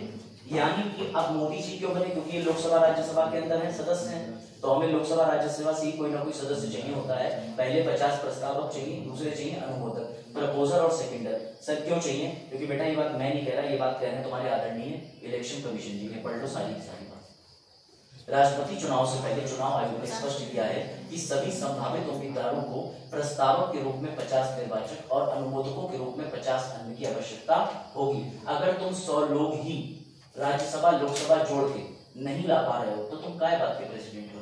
सीधी बात है। जब 100 लोग तुम्हारे फेवर में नहीं हो रहे, इसका मतलब तुम्हारी कोई छवि नहीं राष्ट्र चलाने में, तो इसलिए यही नियम रखा है। अब जिन लोगों को 50-50 लोग नहीं मिल पाते बेटा, वो विफल हो जाते हैं, फेल हो जाते हैं। सिर्फ यहीं पे कहानी नहीं रुकती, राष्ट्रपति का चुनाव लड़ने के लिए सिक्योरिटी भी जमा होती है। उस सिक्योरिटी की कीमत कर दी गई है 15,000, जो कि पहले 5,000 थी। सर ये भी किसने कहा? मैंने नहीं कहा, ये बात इन्हें अपने मुंह से खुद कही। देखो नीचे लिखिए, जमानत राशि, सिक्योरिटी अमाउंट 5,000 से बढ़ा के 15,000। यानी इस बार द्रौपदी मुर्मू जी या रामनाथ कोविंद जी ने जब चुनाव लड़ा था तो उन्होंने कितने रुपए जमा करे थे सिक्योरिटी के रूप में? 15,000। सर ये 15,000 चुनाव जीतने के बाद मिल जाते होंगे ना, या सर ये 15,000 चुनाव हारने के बाद मिल जाते होंगे ना? बेटा अगर टोटल वोट संख्या का 1/6 तुम नहीं ला पाए तो तुम्हारी संपत्ति जब्त हो जाएगी। संपत्ति कौन सी? ये 15,000 घबराओ नहीं, 15,000 की जमानत राशि चलो नहीं, 15,000 रुपए जब्त अगर तुम कुल मतदान वोटों का 1/6 भी नहीं ला पाए। अगर 1200 वोट है तुम 200 भी नहीं ला पाए तो भैया मुबारक हो, तुम्हारे 15,000 तो गए। समझ गए बात को? तो 15,000 तुम्हारे सीधा लॉस है। कोई डाउट? अब तुम्हें मैं एक ऐसे व्यक्ति से मिलवाता हूँ जिसने बड़ी मेहनत करी, जिसने 5 साल तक। हाँ पूछो जल्दी। जो सांसद होते हैं वो कहते हैं 100 आदमी खड़े करते हैं, 100 आदमी, वही आदमी 100 आदमी वो भीड़ खड़े करे यहाँ लोकसभा राज्यसभा। हाँ एक आदमी गया प्रस्ताव है, फिर दूसरा आदमी है वो बोले हमने वोटिंग होती है ना, बैठ के बटुआ करवाते हैं कि जितने सदस्य बैठे बताओ कौन 50 एक सांसद कई कर सकता है। एक सांसद कई को तो कर देगा, लेकिन उनके नाम के लिए एक सांसद 2-3 को कर सकता है, कोई इशू नहीं। लेकिन उनके 50 को मिले पहले। मैं बोलता हूँ 50 लेकिन ये नहीं वही 50 प्रपोजल बन गए, वही 50 अनुमोदक बन गए। ये मैं बोल चुका हूँ, आप नींद से बाहर तो चलो। अब देखो ध्यान से, उसके बाद तुम्हारा रोल आता है। रोल ये आता है कि बड़ी मेहनत करने के बाद विशाल ने एक दिन आईएएस की नौकरी निकाली है, बैठे विशाल, ठीक है। अब विशाल को नाम है ठीक है। तो भैया विशाल एक दिन जो है आईएएस बन गया। आईएएस बनने के बाद प्रमोशन हुआ, प्रमोशन होने के बाद ये अच्छी रैंक तक पहुंच गए, यानी सेक्रेटरी के। लेकिन अब इन्हें एक और पद दे दिया गया, मुबारक को इन्हें बोला गया निर्वाचन अधिकारी। सर निर्वाचन अधिकारी मतलब बेटा इनके लिए स्पेशल प्लेट आई, नंबर प्लेट वो बन के आई, उस पर लिखा था रिटर्निंग ऑफिसर। क्या लिखा था? हमेशा राष्ट्रपति चुनाव कोई भी जो कराता है, इलेक्शन कमीशन एक आईएएस को उठाता है और आईएएस से कहता है बेटा तेरी सारी जिम्मेदारी है, इनका वोट पढ़ने से लेके जमानत राशि जमा करने से लेके सारी डिटेल तू मुझे देगा, और तूने जब सारी डिटेल मुझे दी तो मैं जारी करूंगा सर्टिफिकेट ऑफ बिल कि ये सर्टिफिकेट लो। तो इसलिए रिटर्निंग ऑफिसर की कीमत बहुत बड़ी है। सर रिटर्निंग ऑफिसर कहाँ होते हैं? बेटा ये लोकसभा में भी होते हैं, राज्यसभा में होते हैं। तो सर एक दिन लड़ाई होती होगी ना इनमें, क्योंकि ये पता ही नहीं चल पा रहा है कि लोकसभा वाला जाके राष्ट्रपति के चुनाव कराता है या राज्यसभा वाला। टेंशन नॉट, ये लोग रोटेशन बेसिस पे कराते हैं। यानी इस बार के चुनाव में लोकसभा के अगर महासचिव जी पहुंचे हैं हमारे रिटर्निंग ऑफिसर बनके, तो अगले साल राज्यसभा के बनेंगे। अगर इस साल राज्यसभा के बने तो अगले साल लोकसभा के बनेंगे। ये बनते हैं किस बेसिस पे? रोटेशन बेसिस पे। वो लिखा है हर इलेक्शन में एक बार लोकसभा वाले आईएएस ऑफिसर चले जाएंगे निर्वाचन अधिकारी बनके, एक बार राज्यसभा के चले जाएंगे। इस बार राज्यसभा के गए, अगर जैसे 2019 में लोकसभा के गए, 24 में राज्यसभा के जाएंगे और 29 में जाएंगे फिर से लोकसभा के। उसके बाद में 33 या 34 में जब भी चुनाव होगा तो राज्यसभा जाएंगे। यानी इनके बीच में मामला सेटेड है। ये लोग बदल बदल के जाते हैं। ये कंसेप्ट कोड है, समझ लेना। यूपीएससी पूछता है प्रीलिम्स मेंस सब में। अगर तुम्हें ये कंसेप्ट नहीं पता आगे एमसीक्यू नहीं लगा पाओ। ये चीजें आसान करने की जिम्मेदारी मेरी, लेकिन रिवीजन करने की जिम्मेदारी तुम्हारी। क्योंकि कोर्स खत्म होने के बाद भी अगर तुम्हें रिटर्निंग ऑफिसर नहीं पता तो खुद को ले जाकर के कोने में 4-5 थप्पड़ मार लेना अपने, क्योंकि तुम आईएएस पे बनने लायक नहीं हो। मेहनत करो तो मेहनत लो, बनना मेरा क्या तो भैया सही बात है। तो समझ गए? Secretary general of Lok Sabha, secretary general of Rajya Sabha secretariat, ये सीनियर आईएएस ऑफिसर होते हैं। जब तुम आईएएस बन जाओगे तुम्हारे साथ जुड़ जाएंगे एक्सपीरियंस, 1 साल 2 साल 3 साल 4 साल। तुम कम भ्रष्ट हो जाओगे।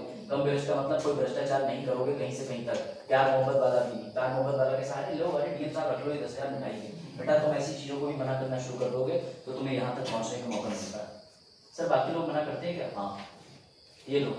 इस बार के ये रहे हमारे आदरणीय returning officer PC Modi ji, जिन्होंने किसका चुनाव कराया? द्रौपदी मुर्मू जी का। ये रहे पीसी मोदी जी, इनका नाम याद रखना, देख लो आईएएस की, ठीक है। ये रहे पीसी मोदी जी। और ये रहे, इसमें आईआरएस आईएएस ऑफिसर कोई भी आ सकते हैं। यूपीएससी कोई टेंशन की बात नहीं। आईएएस भी होते हैं, आईआरएस भी होते हैं, आईएफएस भी हो सकते हैं, बस आईपीएस नहीं होते हैं। समझे बता? हाँ तो ये कौन है? Secretary general of Rajya Sabha. समझ गए? यानी कि द्रौपदी मुर्मू जी का चुनाव कौन से वाले महासचिव में कराया? लोकसभा की राज्यसभा? राज्यसभा। साफ साफ लिखा है। उनका नाम क्या है? पीसी मोदी या पीसी मोदी, ठीक है। इससे पहले ये सीबीडीटी, जिसमें हमारे मित्र हैं, ठीक है, central board of direct tax में है, बहुत अच्छे पद पे हैं, नाम भी लेंगे। तो वो जो है यहाँ पे चेयरपर्सन रह चुके हैं। मतलब मेरे साथ ही पढ़ा था, मैं जानता था। मैंने कहा तू कुछ बनेगा तो बोले क्या? मैंने कहा 2 लाख। लेकिन वो सीबीडीटी में जाकर के ऑफिसर बन गए। वो भी एक तरीके दूल्हे ही है। कौन कह रहा है? सोनू नहीं कह रहे हैं। सोनू ने कुछ कहा ही नहीं जब से क्लास शुरू हुई है। ये लो भैया देख लो इनको, इनके पीछे देखो बोर्ड पे जो फोटो है ना वो सीबीडीटी का ही लगा है, प्रत्यक्ष कर लिखा होगा। ये ध्यान रखना। पीसी मोदी जी बन गए भैया, कोई बात नहीं। अब आओ छोटी मगर मोटी बात। कोई है शक्तिमान वाला है मेरे अलावा मेरी जनरेशन? तुम लोग सब मेरे साथ भी हो। मैं रैशेस में तो तुम लोग सिरोंजी ला दूं। आपसे केवल 1-2 साल छोटे थे। हाँ ये बात तो सही। चलो देखो, और जो मेरे से 1-2 साल बड़े हैं वो भी शक्तिमान को जानते हैं, मुझे इस बात का कि शक्तिमान कितना पुराना है। तो देखो बेटा, छोटी मगर मोटी बातें, ये छोटी और मोटी बातें तुम्हें याद रखनी है। ये 1, 2, 3, 4, 5 चीजें रट लेना। राष्ट्रपति के चुनाव के अंदर ये तरीका है जिसे हम आगे पढ़ने जा रहे हैं। एक एक करके सबको डिसिफर करेंगे, यानी अनलॉक करेंगे। राष्ट्रपति के चुनाव में कौन सा आईएएस किस नाम से रहता है शिवाजी? आईएएस का भी स्पेशल नाम बताया था, कौन बनते हो? Returning officer. और जो महासचिव होते हैं वही रिटर्निंग ऑफिसर होते हैं। इस बार राज्यसभा वाले थे कि लोकसभा वाले थे? राज्यसभा वाले। अभी जो 2024 के अंदर चुनाव होंगे, रुक जाना सब लोग, 2024 में चुनाव होंगे, कौन बनेगा, लोकसभा या राज्यसभा? अरे भैया, राष्ट्रपति चुनाव में बनते हैं, वो अभी लोकसभा चुनाव होने वाले हैं। कितना ही सस्ता नशा करे बैठे हो। 2024 में कोई रिटर्निंग ऑफिसर की बात ही नहीं हो रही। राष्ट्रपति चुनाव में ही सिर्फ रिटर्निंग ऑफिसर बनते हैं। अभी हुए हैं 22 में मुर्मू जी के, 2027 में रिटर्निंग ऑफिसर बनेंगे, उस समय लोकसभा के। तभी मैं कह रहा हूँ, अपनी आंखें, कान, समझ रहे हो, और दिमाग, तीनों, दिमाग बंद के अंदर खुला रखो। खोली दो के बाद तो उसे ऑपरेशन कहते हैं। वैसे मैंने बायो में पढ़ा था कि ब्रेन के अंदर पेन रिसेप्टर्स नहीं होते। तुमने देखा होगा कई बार बेंगलोर के डॉक्टर जो है वो सिर्फ खोल के बच्चा वीडियो गेम खेल रहा होता है और ऑपरेशन कर रहे होते हैं। तो इसके अंदर ना पेन रिसेप्टर्स नहीं होते, मतलब तुम ऐसे सुई चुभोगे तो दिमाग को पता नहीं चलेगा। समझ रहे हो? ऐसी तुम आईएएस की तैयारी में बन जाओ।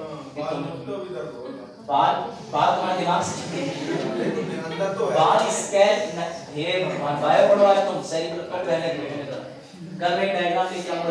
दिमाग में कोई बाल नहीं होते, अंदर खोपड़िया के अंदर हड्डी, ये स्कल है, एक्सीडेंट होगा तो स्कल चटकेगा, लेकिन दिमाग में पेन रिसेप्टर्स नहीं होते। चलो आज मैं इतना बड़ा मोटिवेशन दे रहा था कि आईएएस की जर्नी में तुम पेन रिसेप्टर की तरह ब्रेन का फंक्शन करो कि भैया तुम्हें भी तुम्हारे साथ कोई रहे, छूटे, पाए, इधर से उधर करे, इन सबका दुख ना हो। लेकिन तुम लोग क्या है ना, सर हमारा स्कल छोड़ो, बाल भी नोचोगे तो हम क्या डायरेक्ट उधर बाल नोचा।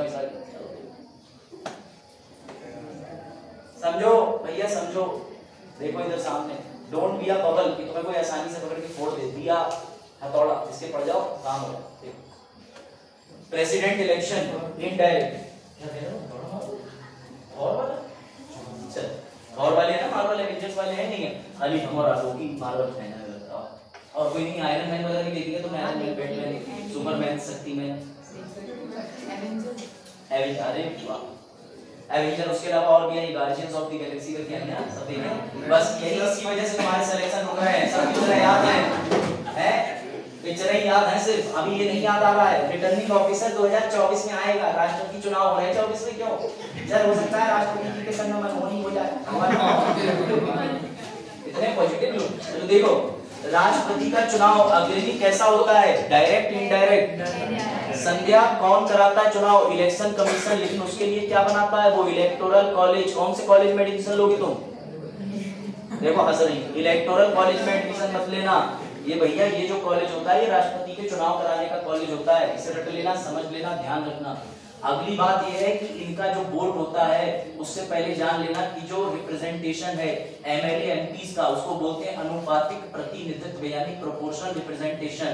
एक वोट की वैल्यू क्या होती है, उसे कहते हैं एकल संक्रमणीय मतदान, यानी सिंगल ट्रांसफरेबल वोट। अब लास्ट वाला मुझे कौन बताएगा कि सीक्रेट बैलेट में दिया जाता है? मुझे बस लास्ट वाला बता दो, क्या होता है सीक्रेट बैलेट? सीक्रेट बैलेट मतलब गोपनीय है। गोपनीय तो होता है, लेकिन ये गोपनीय का अर्थ क्या है, क्यों इसे सीक्रेट बोला गया? बताओ बताओ, इसको मैं समझाऊंगा। उससे पहले तुम्हारा ज्ञान ले लो सबका। बता तुम क्या बोल रहे? मोटिवेशन है, बंद करो। मोटिवेशन चल रहा है भाई इंस्टाग्राम में।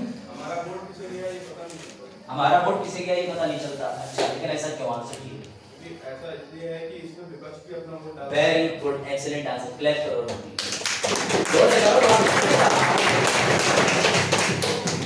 तुमने क्लैप नहीं, सब समझ रहा हूं, सब समझ रहा हूं। पॉलिटिशियन देखो, इसका आंसर ये नहीं है कि तुम्हें अपनी गोपनीयता मिल रही है। अरुण का आंसर ठीक है, इसमें विपक्ष भी वोट डालता है। कई बार ये होता है पॉलिटिकल पार्टी व्हिप WHIP आदेश दे देते हैं कि सुनो तुम मेरी पार्टी में हो, तुम मेरे ग्रुप में ऐड हो, अगर तुमने दूसरे ग्रुप में जाकर वोट डाला तो समझ लेना उठा के वो कर दूंगा तुम्हें। ऐसी धमकियां आती हैं। लेकिन ध्यान से समझना, अगर कोई पॉलिटिकल पार्टी अपने वालों से कोई आदेश दे तो उस आदेश को तुम्हें नहीं मानना है। जो बढ़िया व्यक्ति सामने खड़ा हो तुम्हें उसे वोट देना है। जीवन का सवाल है, 5 साल का सवाल है, समझ गए? तो इसीलिए पीठ पीछे जा करके अपनी गोपनीयता बनाए रखें तो सीक्रेट होता है, किसी भी तरीके का आदेश पॉलिटिकल पार्टी का लोगों पे बाध्यकारी नहीं होता। समझ गए? कोई डाउट? समझ आया? सब बात तुम तो सब समझ रहे हो। मित्र क्या इसमें नोटा होता है? नोटा एक दिन शिवांशी उठी बोली मुझे कोई टीचर नहीं पता, लो नोटा। तो हमने कहा अरे भैया आप लोगों ने लूटा, गैरों में कम था, कहाँ तक था, हमारा सब्जेक्ट भी बेकार उन्होंने किया जिस पे हमें भरोसा कम था। देखो तो मेरी बात समझो, यहाँ पर नोटा नहीं होता, यहाँ नोटा नहीं होता। नोटा का मतलब क्या है? तो बेटा इसका मतलब होता है नन ऑफ द अबव, जो तुम्हें यूपीएससी अपने एमसीक्यू में कई बार देता है और तुम्हें नहीं भी देता है तब भी तुम चारों उत्तर देख के कहते हो नन ऑफ द अबव मुझे आता ही, मैंने पढ़ाई। तो भैया जब तुम्हें नहीं आता है, लेकिन ऐसा नहीं है सोनू, अभी जो चुनाव होंगे उसमें तुम्हें नोटा का विकल्प दिखा होगा, ये 2009 के बाद छोड़ दिया गया।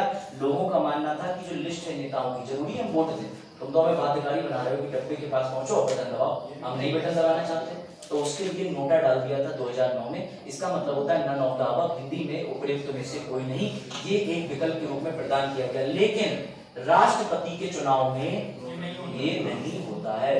अगर नोटा हो गया तो हो गया राष्ट्रपति चुनाव। बात आई? कोई समस्या? तो छोटी मगर मोटी बातों में 5 बातें याद रखना।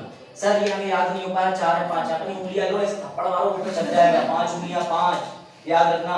ऋतिक रोशन फैंस अपनी एक ही हाथ की उंगली हटा देना, ऋतिक रोशन की 6 है ना, पता है नहीं? हाँ तो देखा, पता है ऋतिक रोशन फैंस, गुड। तो भैया एक हाथ में 5 उंगली है सामान्य लोगों के, तो वो 5 5 5 छोटी मगर मोटी बातें लिखा है वहां। और शक्तिमान की उंगली को मत जाना, एक ही उंगली दिखा रहा है वो कह रहा है मुझे एक ही बात पता, वो मैं बताऊंगा तो चलो देखो। उसके बाद ये रही आम जिंदगी। सर आम जिंदगी मतलब एक दिन बजात गए और बजात ने कहा ए से अभिषेक पार्टी, बी से बहुजन पार्टी, सी से चोर पार्टी, डी से डकैत पार्टी, मैं दूंगा अभिषेक पार्टी। ये पार्टी ऐसे बना रहे कौन सा स्वीकृत हो गए, हम किसी का नाम थोड़ी लेते। बजात ने जैसे ही ये पार्टी को वोट दिया बाकी सारे वोट खत्म। मेरी बात समझना, ये आम जिंदगी चल रही है जो तुम करते हो। कैसे करते हो? जैसे ही तुमने वोटिंग मशीन देखी, जैसे ही अग्रणी, संध्या, नीरज गए, सोनू गए, सोनू ने कहा मैं तो उसी पार्टी को वोट दूंगा जिस रंग की मैं शर्ट पहन के आया हूँ, ये रहा, फटाक से बटन दबाया।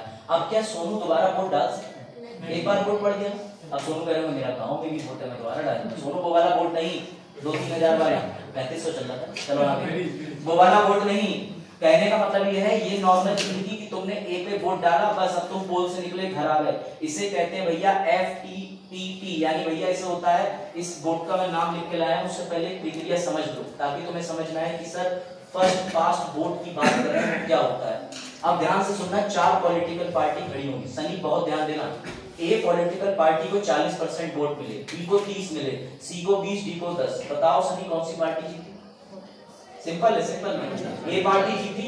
ए पार्टी जीती बेटा, तुम्हें वो क्यों नहीं दिख रहा जो अभिषेक मिश्रा को दिख रहा है कि ए तो जीत गया, लेकिन 60% लोग नहीं चाहते, 30, 40, 50, 60% लोग नहीं चाहते कि ए पार्टी जीते। तुम्हें ये बात देखी, अगर यही राष्ट्रपति पे अप्लाई करोगे तो इसका मतलब हो जाएगा कि राष्ट्रपति को 60% लोग नहीं चाहते, और राष्ट्रपति तो पूरे देश को कंट्रोल करने वाला बन रहा है। इसीलिए हम जो नॉर्मल चुनाव का मेथड है वो राष्ट्रपति में प्रयोग नहीं करते। ये तुम्हें अंतर समझ आना चाहिए।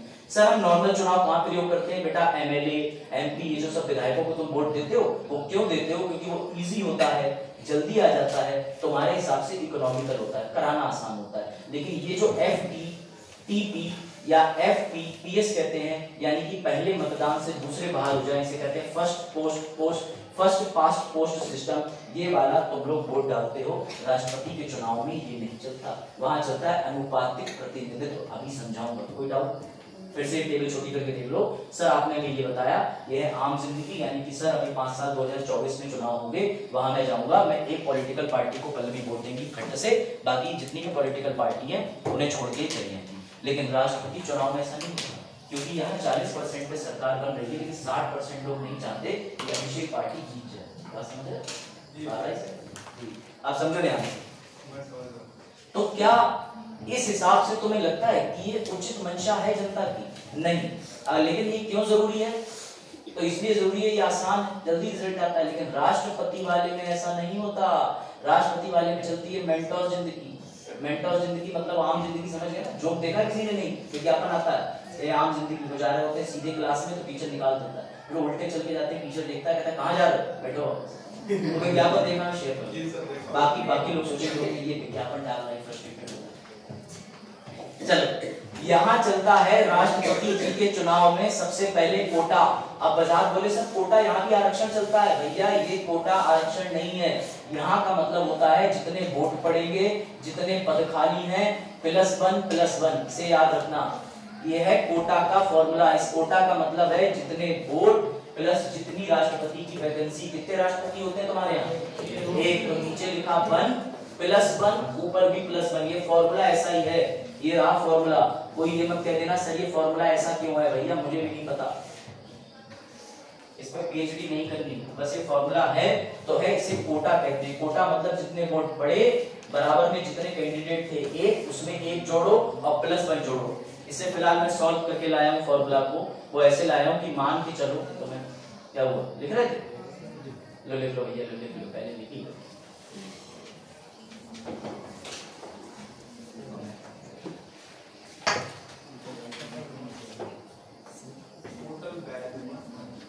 हमारी वीडियो देखी यूट्यूब पे? नहीं, अब देख लेना, उससे थोड़ा अपडेटेड करा है। फिलहाल कैमरे से ये फायदा है कि थोड़ी क्वालिटी साफ आई है और ब्लूटूथ से आवाज भी आ रही है, तो तुम्हें आवाज नहीं मिलेगी। क्योंकि कई बच्चे कह रहे थे मैसेज करके सर क्यों नहीं देखें, क्वालिटी अच्छी है, एचडी में दिखाओ। अब तुम अपने वाईफाई को लगा करके 144 की स्पीड पे मत देख लेना, उससे देखना 720 पे, वरना सब काले पीले दिखेंगे मेरी तरह, क्वालिटी गिर जाएगी। 144 200 क्या हुआ? अच्छा फोन पे बात चल रही है, सुन रहा है ना तू? है ये चल रहा है यहाँ, चलो देखो हो गया। देखो भैया ध्यान से इधर देखो, ये रहा कोटा। अब इस कोटा को कैसे फायदा क्या है, तो मेरी समझ से ये तुम्हें समझ जाना चाहिए।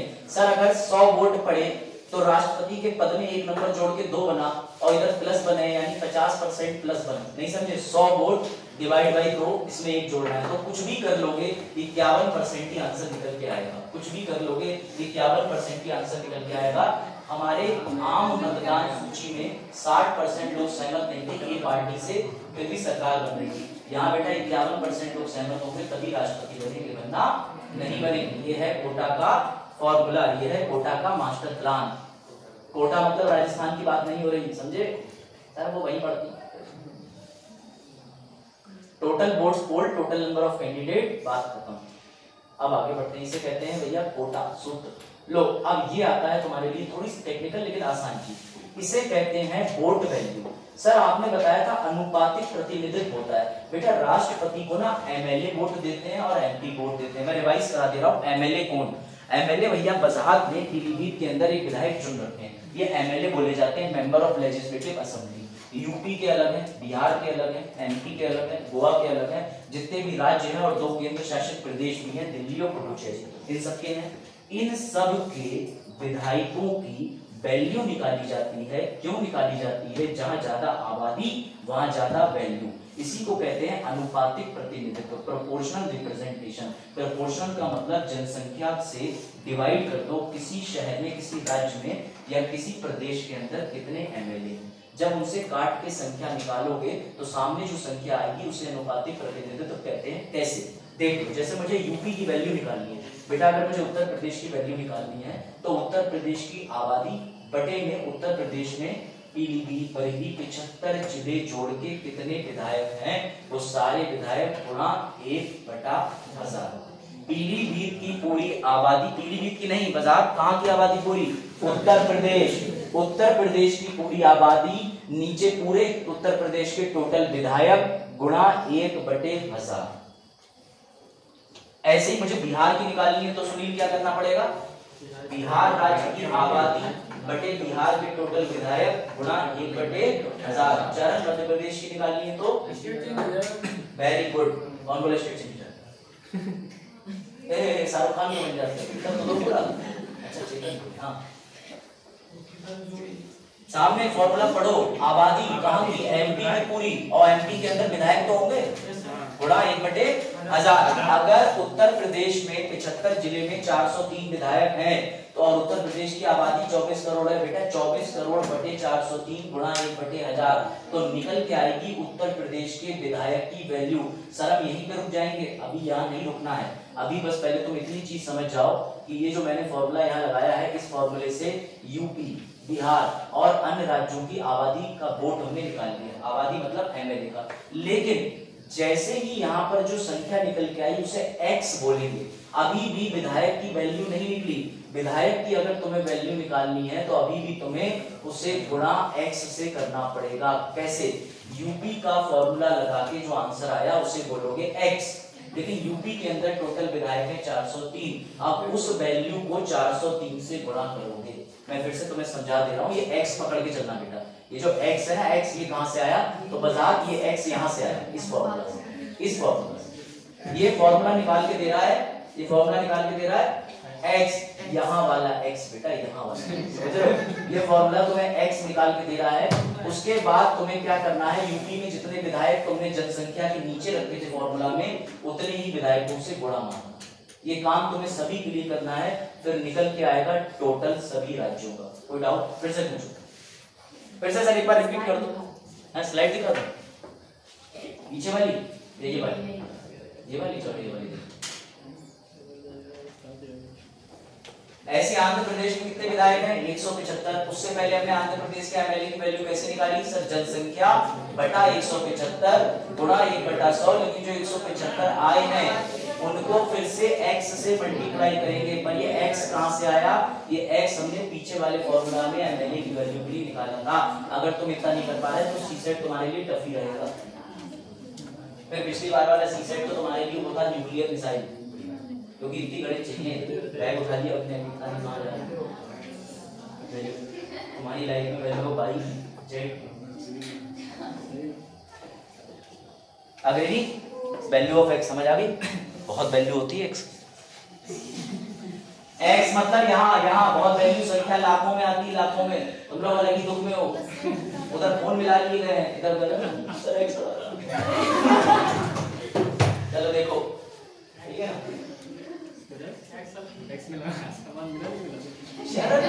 क्या सोनू है चरण बजात चरण की बात करो। एक्स भाई चरण, हाँ एक्स सोनू, अरे भाई चरण भाई। चलो अच्छा वापस देखो कंसेप्ट के साथ थोड़ा फन ऐड करना, लेकिन सिर्फ फन ऐड नहीं करना। हो गया बस, अब वापस आ जाओ। सर आप जरा एक बार फिर से बता देते, फिर से देख लो हमारी वजाहत, एक बार ध्यान दो। सर ये ना आम तरीका होता है कि हम गए, हमने फट से एक पॉलिटिकल पार्टी को वोट दिया और हम बस बातें मत करो, समझ नहीं आएगा। अभी आएंगे वापस उस जोक पे आएंगे, मुझे पता तुम्हारा दिल नहीं भरा उससे, आएंगे। ध्यान से समझो, ABCD पार्टी होती है नॉर्मल आम जिंदगी में। तुम क्या करते हो? तुम गए, यानी आवास विकास का पोल बनता है, रामलोभाई साहनी। रामलोभाई साहनी में मैं जाता हूँ, मेरे सामने पार्टी के लोग होते हैं, उम्मीदवार, उनकी पार्टी का नाम, मैं खट्ट से एक वोट डालता हूँ, भाग आता हूँ, मेरा काम पूरा हो गया। इसे कहते हैं आम जिंदगी। इस हिसाब से 60% लोग जो कि सहमत नहीं थे, तब भी जो जीता वही सरकार बना रहा था। ये चलता है नॉर्मल चुनाव में, पर राष्ट्रपति चुनाव में नहीं चलता।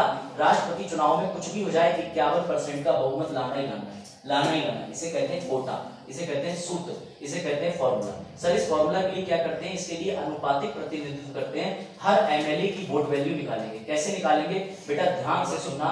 राज्य की जनसंख्या उत्तर प्रदेश 24 करोड़, नीचे 403 विधायक, गुणा 1/1000, गुणा 1/1000, गुणा 1/1000। सर इससे वैल्यू क्या निकलेगी? x। क्या निकलेगी? x। बेटा हमें रुकना नहीं है, उस x को हमें रख देना है यहाँ पर, ये रहा x। यूपी की 403 सदस्यों की अब संख्या जो निकल के आएगी x के माध्यम से, उसको हम एक जगह टेबल में रखेंगे। ऐसे बिहार की निकालेंगे, एमपी की निकालेंगे, गोवा, आंध्र प्रदेश, 28 जितने भी राज्य हैं और जितने भी राज्यों को हमने लाइन से लिखा है सबका कर लेंगे टोटल। ये बन जाएगी एमएलए की टोटल वैल्यू। क्या बन जाएगी? एमएलए की टोटल वैल्यू। सर एमएलए की टोटल वैल्यू बन गई। अब एमपी की कैसे निकालें? एमपी मतलब संसद के अंदर लोकसभा की, राज्यसभा के सदस्यों की। बेटा उसके लिए तीसरा फॉर्मूला है। सर तीसरा क्यों? दो पढ़ चुके लास्ट में। एमपी की वैल्यू निकालना बहुत आसान है। अभी तुमने ये जो सम टोटल निकाला है, इसे कहते हैं सभी एमएलए की वैल्यू। इसके बटे में संसद के दोनों सदन के सदस्यों की टोटल संख्या।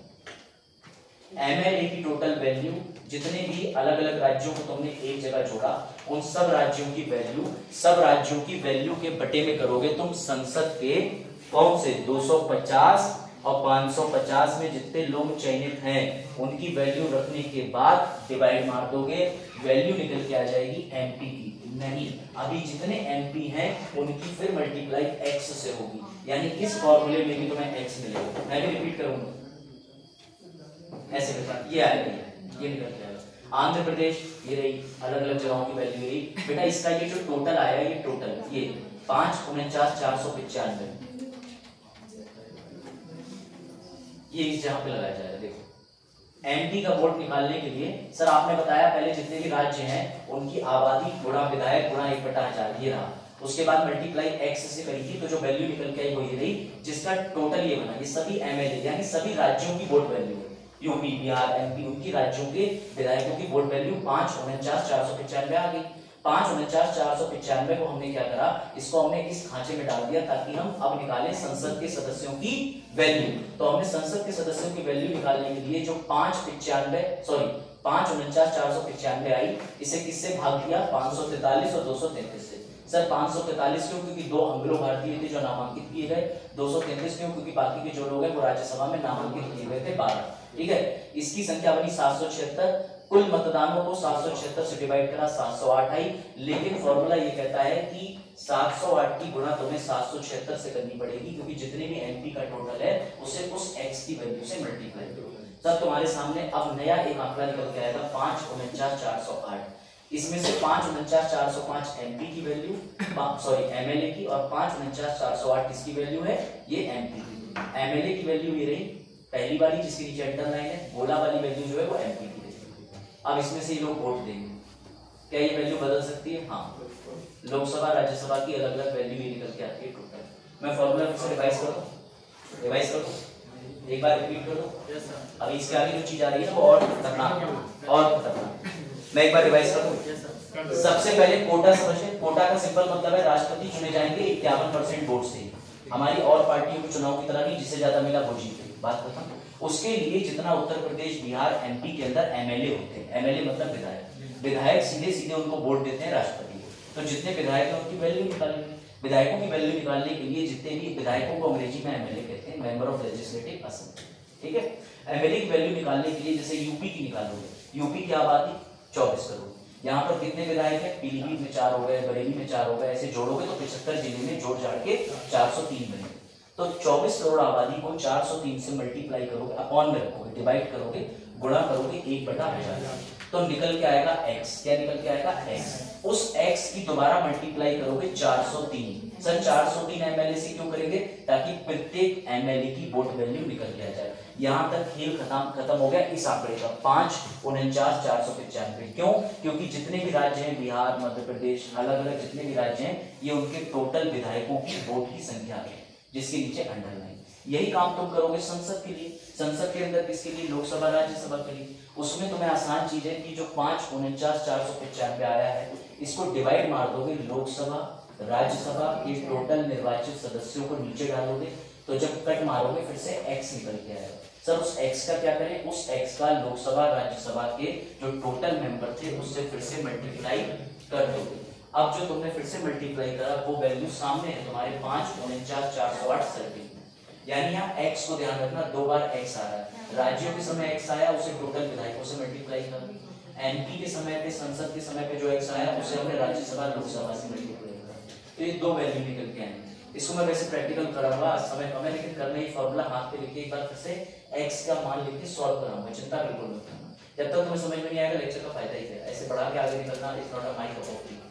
ठीक है, जब मैं कॉलेज में बैठता था पढ़ता था तो मुझे लगता था टीचर को बच्चों से फिर पूछना चाहिए कि तुम्हें आया नहीं आया तो यार फिर से समझा दे, 4 बार समझा दो। लेकिन अगर तुम इस स्टेज पे इस पे अटक गए ना तो जीवन में डाउट बना रहे। अगर मुझे समझ में आ गया तो तुम्हें भी आना चाहिए, मैं भी इंसान, तुम भी इंसान, कल फिर से समझाऊंगा, 10 बार समझाऊंगा, लेकिन जब तक समझ नहीं आ जाएगा तब तक आगे नहीं बढ़ेंगे। क्या हुआ करेंगे, मेरा चश्मा देखो, माँ वाले चश्मा। अभी तो इसमें एक और चीज बची है, ये जब तुम्हें कल समझाऊंगा ना तब आगे बढ़ेंगे कि यहाँ पर सर ने एक क्या रखा है, ये बड़ा अच्छी प्रक्रिया है। इस बोर्ड की वैल्यू, उनका बोर्ड इतना अच्छा होता है कि वो एक साथ 4 या 5 लोगों को वोट देते हैं, 1 2 3 4 रैंकिंग करते हैं, उसमें से नीचे रैंकिंग खत्म हो जाती है, उनकी ऊंचे वाली रैंकिंग ट्रांसफर हो जाती है, इसलिए से एकल संकट नहीं करते। इस पर मैं आगे इसलिए नहीं जा रहा, पहले मुझे ये फॉर्मूला तुम्हें फिर से यहाँ लिख के सॉल्व करवाना है, x से मल्टीप्लाई कराना है, तो तुम्हें आ जाएगा। सर रोनी दोस्ती बात नहीं, रोनी क्यों, क्या हो गया, क्या हो गया, मजाक क्या बात है, अब क्या हो गया, कुछ कह दी, चलो अच्छा चुप जाओ, अभी तुमसे कुछ नहीं बोलेंगे, मजाक ही गलत बात है। तुम्हें क्या कह रहा था, क्या इन्होंने कुछ कह दिया गलत, चलो अच्छा इस टॉपिक में बात करेंगे क्लास में, वो बंद कर दीजिए वाला। चलो फिर बाकी क्लास कल कंटिन्यू।